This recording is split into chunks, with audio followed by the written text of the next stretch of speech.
ఇక్కడ పేజ్‌లో ఎర్త్, హెల్ నుంచి రేస్ వస్తున్నాయి. హెవెన్ నుంచి రేస్ వస్తున్నాయి. ఒక ఆర్కిటెక్చర్ డయాగ్రామ్‌గా ఇవ్వడం జరిగింది. ఇక్కడ ఇంకో ఇమేజ్ ఫస్ట్ ఇది గో త్రూ అవుదాం.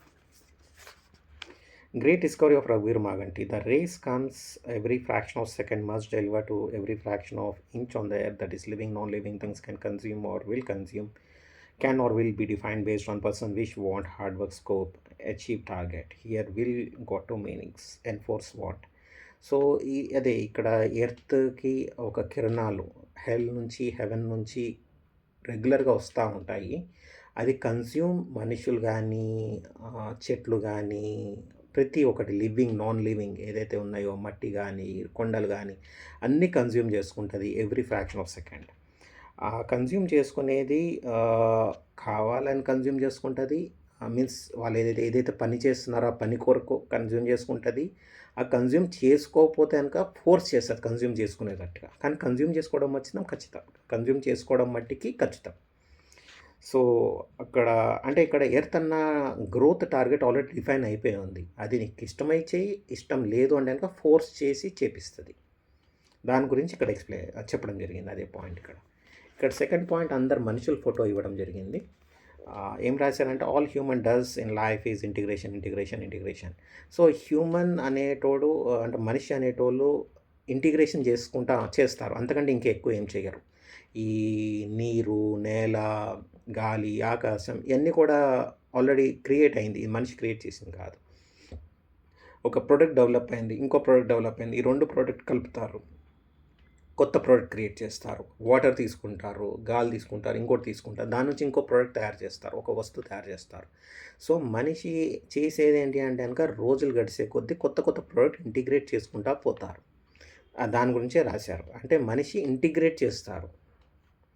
Some people try to bypass the challenge, then challenges bypass and stand in front of the people. కొంతమంది ఛాలెంజ్ ఎదురుగుండా వస్తే దాన్ని బైపాస్ చేసుకుని వెళ్ళిపోతారు. ఛాలెంజ్ కూడా బైపాస్ చేసుకుని మళ్ళీ వచ్చి ముందు ఉంటుంది. A product is developed, tested and delivered, that is humans. A product is auto created, that is humans. A product అంటే హ్యూమన్ ఇక్కడ ఏం చెప్పడం అంటే ప్రొడక్ట్ ఒక హ్యూమన్ అనేది ప్రొడక్ట్ డెవలప్ చేసి టెస్ట్ చేసి ఈ దునియాలో వదిలారు. ఏ ప్రొడక్ట్ ఈజ్ ఆటో క్రియేటెడ్ అంటే హ్యూమన్స్ని ఒక ఆటో క్రియేట్ అంటే ఇంతకుముందు చెప్పినట్టుగా మీరు ఏదైతే టార్గెట్ ఎర్త్ గ్రోత్కి టార్గెట్ ఏదైతే రీచ్ అవ్వాలో అది టార్గెట్ రీచ్ అవ్వాలి అంటే కనుక హ్యూమన్స్ క్రియేట్ చేశారు. పని చేయాలి, పని చేయకపోతే చేపిస్తారు. ఆ విధంగా humans product is auto created అంటున్నారు. దాని గురించి అంటే హ్యూమన్స్ని ఆటో క్రియేట్ అవుతుంది, అది క్రియేట్ అవ్వకపోయినా అంటే ఆ విధంగా చెప్పడం జరిగింది. అంటే బేసికల్లీ ఎర్త్ టార్గెట్ మీట్ అవ్వడానికి ఇక్కడ పని చేస్తారు ఏదో విధంగా. టార్గెట్ అన్నది కాన్స్టెంట్, అదైతే కన్ఫర్మ్గా వెళ్ళాల్సిందే, అది ఏ విధంగా అన్నా కానీ. Life is not about human to human interaction, it is about human to with some X interaction, and which defines or incurs growth and satisfaction of self, world, earth, hell, heaven, black hole and the prime universe. So life is not about మనిషికి interaction కాదు, మనిషికి some ఎక్స్కి interaction. ఆ X అన్నది challenge అన్నట్టుగా చెప్పడం జరిగింది ఇక్కడ. So ఇక్కడ satisfaction with some X satisfaction. ఈ సాటిస్ఫాక్షన్ ఎవరికి గ్రోత్ వస్తే ఎవరికి? హ్యూమన్స్కి సాటిస్ఫాక్షన్, ఎర్త్కి సాటిస్ఫాక్షన్, స్వర్గానికి సాటిస్ఫాక్షన్, నరకానికి సాటిస్ఫాక్షన్, అండ్ ఇక్కడ నుంచి యూనివర్స్కి సాటిస్ఫాక్షన్ అన్నట్టుగా బ్లాక్ హోల్కి సాటిస్ఫాక్షన్. బ్లాక్ హోల్ నుంచి ఇవన్నీ పుడతాయి. నెక్స్ట్ అక్కడ నుంచి యూనివర్స్ సాటిస్ఫాక్షన్ అన్నట్టుగా చెప్పడం జరిగింది ఇక్కడ. సో ఇంకోటి ఏం చెప్పారంటే X is nothing but challenge. It comes to you even through your spouse. అంటే మీ భార్యాభర్తల్లో ఇప్పుడు భర్తను చూసి భర్త నుంచి నాకు ఒక నెగిటివ్ ఫీలింగ్ వస్తుంది, ఒక ఛాలెంజ్ ఇస్తున్నారు అంటే అదేవిధంగా భర్త నుంచి భార్యకి ఛాలెంజ్ వస్తుంది అంటే ఒక నెగిటివ్ ఫీలింగ్ వస్తుంది.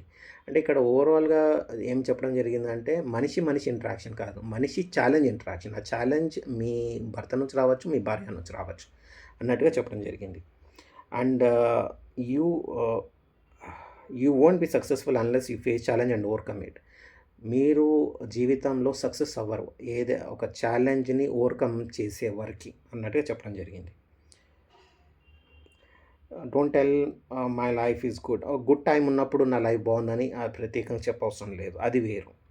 స్క్రిపుల్డ్ and digest your challenge who are you are. ఏదైనా కానీ ఛాలెంజ్ని ఫేస్ చేసి ఓవర్కమ్ అవ్వండి, అంటే దాని మీద గెలవండి అన్నట్టుగా చెప్పడం జరిగింది.